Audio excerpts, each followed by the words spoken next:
자유한국당 홍준표 대표가 이명박, 박근혜 전 정권의 실패 요인을 분석을 했습니다.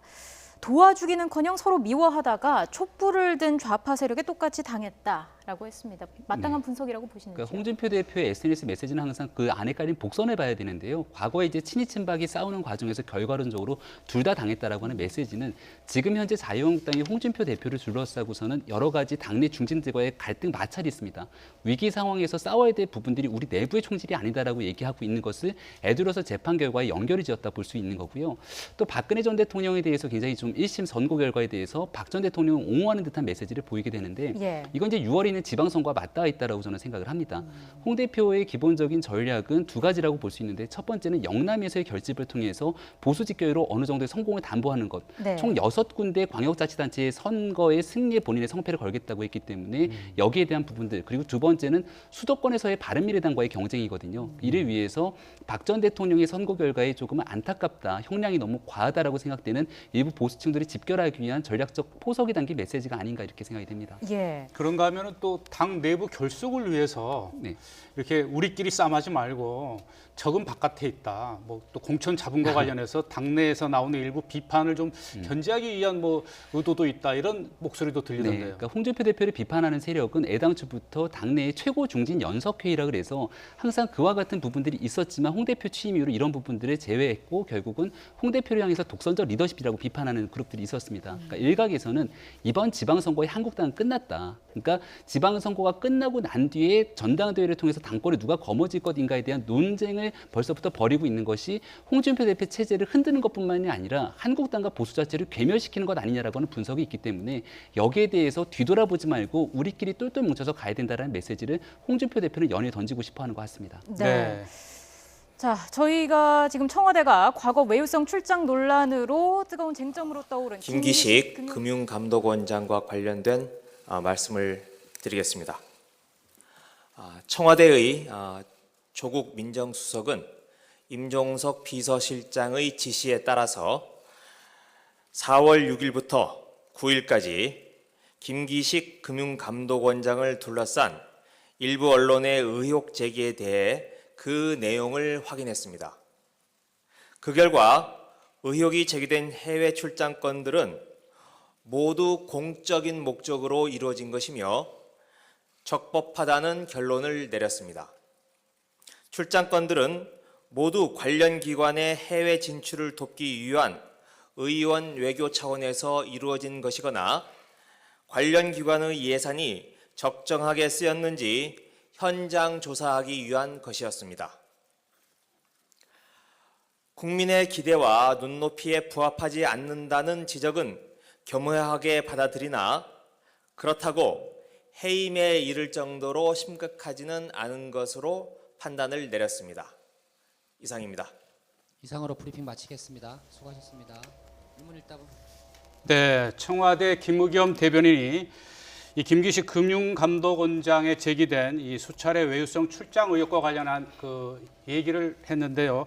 4월 6일부터 4월 9일까지 이 김 원장의 제기된 의혹들을 조사해 봤더니 그 수차례 해외 출장이 모두 공적인 것이었고 적법했다 이렇게 지금 설명을 했거든요. 어떻게 보셨습니까? 그러니까 야당에서 줄기차게 문제 제기했던 부분에 대해서 일단은 목적상의 문제가 없었다고 주장하고 있는 건데요. 뭐 한국당 등의 주장에 따르면 목적이 공적인 목적이고 적법했다라면 왜 피감기관의 예산으로 출장을 가야만 했을 것인가? 국회에도 이미 충분한 몫의 예산들이 설정이 돼 있기 때문에 피감기관의 예산으로 이와 같은 출장을 갔던 거에 대한 부적절함을 첫 번째 제기하고 있는 거고요. 두 번째는 본인 혼자서 갔던 내용들이 있지만 여기에 덧붙여서 한때는 보좌관, 또 한때는 지금 현재 인턴 여비서라고 주장되고 있는 사람과 함께 가고 있던 전력들이 나오기 때문에 여기에 대한 문제 제기. 그리고 세 번째는 여기에 대해서 이제 뇌물이라고 또 일부에서 주장하고 있는데 뇌물이라는 건 결국 피감기관의 예상으로 갔던 거에 대한 대가성을 얘기하고 있는 건데요. 여기에 대해서 만약에 그 돈으로 해외 출장을 가고 나서 예산을 챙겨주거나 예산을 깎아야 되는 부분들을 정리하지 않았다라면 이게 문제가 될 수 있는 건데요. 국회의원이라고 하는 신분 자체가 갖고 있는 업무의 포괄적 영역은 굉장히 큽니다. 특히나 정무위원회의 간사로서 역할을 있었고요. 결국은 예산 심의뿐만이 아니라 한 해의 예산이 끝나고 나면은 그 다음 해에 결산 심사를 하게 되는데 그 결산 심사 과정에서 충분하게 문제 제기를 할 수 있는 부분들을 뺄 수도 있는 터라 여기에 대해서 모두 공적인 목적에서 적법하고 국민의 눈높이에는 맞지 않았다는 설명은 많은 다수의 국민들이 이해하기는 조금 부족한 측면이 있다고 개인적으로 생각합니다. 네. 네. 우리 노 변호사께도 제가 비슷한 질문인데 지금 자유한국당과 바른미래당, 민주평화당도 방금 말씀해 주신 것처럼 그러한 의혹들 그리고 과거에 의해 관행이라고 하지만 이 금융감독원장이라는 직무를 수행하기에는 부적절하다.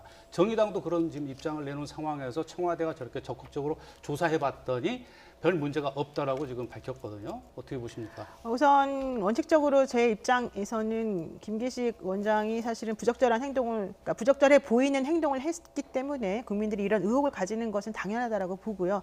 야당에서 주장하는 내용의 그런 비판도 일정 부분은 수용해야 되는 것이 맞다고 봅니다.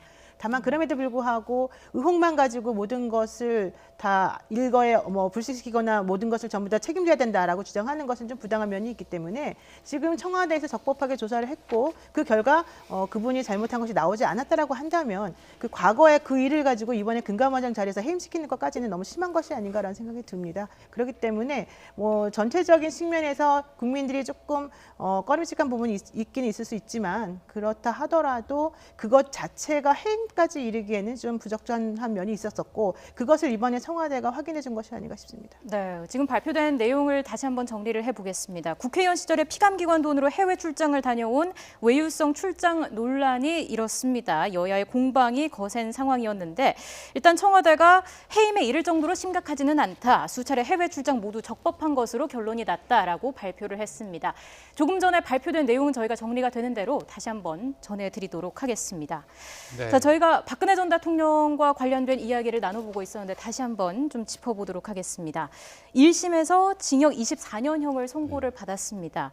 국민 절반은 형량이 부족하다 이렇게 판단한 걸로 조사가 됐어요. 네, 리얼미터 여론조사를 보니까 현재 이 선고에 대한 국민적 감정을 보니 부족하다라고 인식하는 국민이 47.8%로 조사가 됐습니다. 네. 여기 대해서 적정하다가 11.3%, 과하다라고 주장하시는 분들, 생각하시는 분들이 28.9%. 그러니까 실제로 부족하다라고 생각하는 국민이 절반임에 반해서 과하다라고 생각하는 국민도 한 30% 가량이 된다라는 거에 초점을 좀 맞출 필요가 있는 거고요. 예. 그러니까 박 전 대통령이 갖고 있는 여러 가지 혐의에 대해서 문제가 있기 때문에 정치적인 판단으로서 1차 박 전 대통령은 대통령실에서 파면이 됐습니다. 그리고 나서 두 번째는 형사상 책임을 지게 되는 건데 여기에 대해서 아마 과하다라고 생각되는 분들의 일부 주장은 실질적인 돈에 대한 이 수령이라든지 이런 측면들에 있어서의 뇌물죄는 결국 최순실 씨가 진 내용인데 여기서 박 전 대통령을 20년이 넘는 형을 선고한 부분들이 좀 너무 과한 것이 아니냐라고 주장하는 것 같은데요. 이러한 측면들 때문에 국민들 중에 많은 일부의 사람들이 갖고 있는 법적 감정들을 자유한국당이 좀 호소하기 위한 메시지들을 계속해서 내는 것들이 이 여론조사와 일맥상통하는 게 아닌가 이렇게 생각이 됩니다. 네. 항소 여부는 이제 다가오는 금요일 전에 가려질 텐데요. 어떻습니까? 박 전 대통령 측에서는 항소할 의사가 있을까요? 선고 날로부터 일주일 안에 항소를 할 수밖에 없는데요. 그렇게 하지 않으면 자동으로 항소할 수 있는 기회 자체가 사라지게 됩니다. 그래서 당시 국선 변호사가 인터뷰까지 하면서 본인이 박 전 대통령의 의사를 확인해서 항소를 하겠다라고 얘기를 했고 네. 2심과 3심에서 이런 것들이 밝혀지길 바란다라는 내용을 했었습니다. 그렇지만 박근혜 전 대통령은 지금까지 별다른 의사를 지금 보이지 않고 있어서 제가 봤을 때 박근혜 전 대통령이 스스로 항소장을 낼 수는 없을 것 같습니다. 항소를 하는 것은 피고인 본인이 하거나 변호인이 할 수 있는 것인데 변호인이 아마 스스로 항소장을 냈다가 박근혜 전 대통령이 여기에 대해서 철회 의사를 밝혀달라고 하면 이제 처리하는 형식으로 되거든요. 네. 근데 이번 같은 경우에는 박근혜 전 대통령하고 변호인들 간의 그런 접촉 같은 게 없기 때문에 일단은 제가 만약에 변호인이라고 한다면 무조건 항소장을 낸 다음에 추후에 이제 알아서 판단하시라라고 할 수밖에 없어요. 네. 게다가 두 번째로는 이미 검찰이 항소를 하겠다는 의지를 표현하고 있기 때문에 본인이 하든 안 하든 일단 항소심 자체는 열리게 됩니다. 그렇게 된다면 2심에서는 국선 변호인이 바뀌게 돼요. 1심에서 그 선정되었던 국선 변호인이 그대로 가는 게 아닙니다. 그러면 1심에서 항소장을 냈다 하더라도 그 변호인은 그 자리에 사임하게 되는 것이고 2심 재판부가 새로 한 그런 변호사들이 가는 건데 그 변호사들이 다시 한번 박근혜 전 대통령하고 얘기를 하게 됩니다. 그래서 박근혜 전 대통령이 난 실심이다라고 말을 해도 이거는 어쩔 수 없이 항소심 진행이 될 수밖에 없어요. 그래서 아마 박근혜 전 대통령은 재판을 보이콧하겠지만 나오지 않겠지만 또다시 1심과 마찬가지로 대통령 없는 혹은 피고인 없는 국선 변호인들만의 또 항소심 재판이 열릴 가능성이 있습니다. 예, 말씀을 해주신 것처럼 사실 박근혜 전 대통령이 항소를 하든 안 하든 검찰이 항소의 뜻을 분명히 밝히고 있기 때문에 2심 재판이 열릴 것으로 보이는데 향후 재판의 최대 쟁점은 삼성 뇌물죄가 되지 않을까 싶기도 한데요. 네, 맞습니다. 이번에 박근혜 전 대통령의 1심 선고가 삼성 측에는 굉장히 좀 불리하게 적용될 수 있다는 판단이 벌써부터 나옵니다. 네. 결과론적으로 이 정유라에게 지원된 말의 소유권이 누구에게 있느냐에 따라서 뇌물에 대한 가액이 달라지게 되는 건데요. 이재용 삼성전자 부회장이 1심 재판부와 2심 재판부의 판단이 달랐던 뇌물 가액 그리고 결국은 집행유예가 선고됐던 데도 중요한 역할을 미쳤던 거로 보는데 2심 재판부가 사실 이 부분에서 이재용 삼성전자 부회장에게 유리한 판결을 내렸다면 이번에 박 전 대통령의 1심 재판부는 이 부분에 대해서 이재용 삼성전자 부회장에게 불리한 판단을 내리게 된 거죠. 결국은 향후에 있게 되는 이재용 부회장의 대법원 판단에서 결국은 최종적인 쟁점이 가려지지 않을까라고 생각이 되는 거고요. 네. 이 말 소유권에 대해서 최종적으로 삼성이 소유권을 갖고 있었던 건지 아니면 삼성이 소유권을 갖긴 했지만 실질적으로 정유라에게 모든 소유권이 넘어갔다고 봐야 되는지에 대한 여부가 핵심 쟁점이 될 것으로 보입니다. 네. 네. 그리고 대법원 상고심, 그 이재용 부회장에 대한 이제 대법원 상고심 같은 경우에 사실관계를 다투지 않기 때문에 법률상 오류가 있지 않는 한 2심 선고 결과가 그대로 적용될 것이다. 뭐 이런 게 이제 법조계 시각인데요.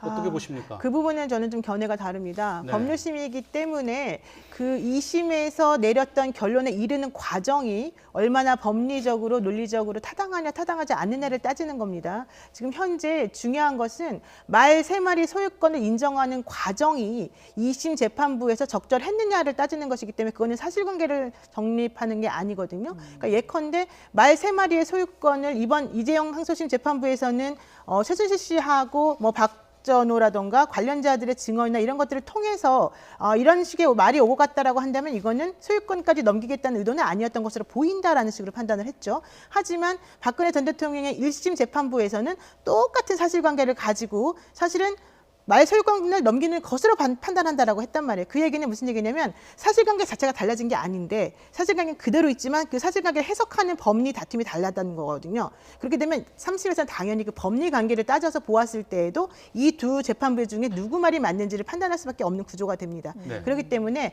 똑같은 결론이 날 거다라고 생각하는 것은 제가 봤을 때는 조금 잘못된 게 아닌가 싶습니다. 네.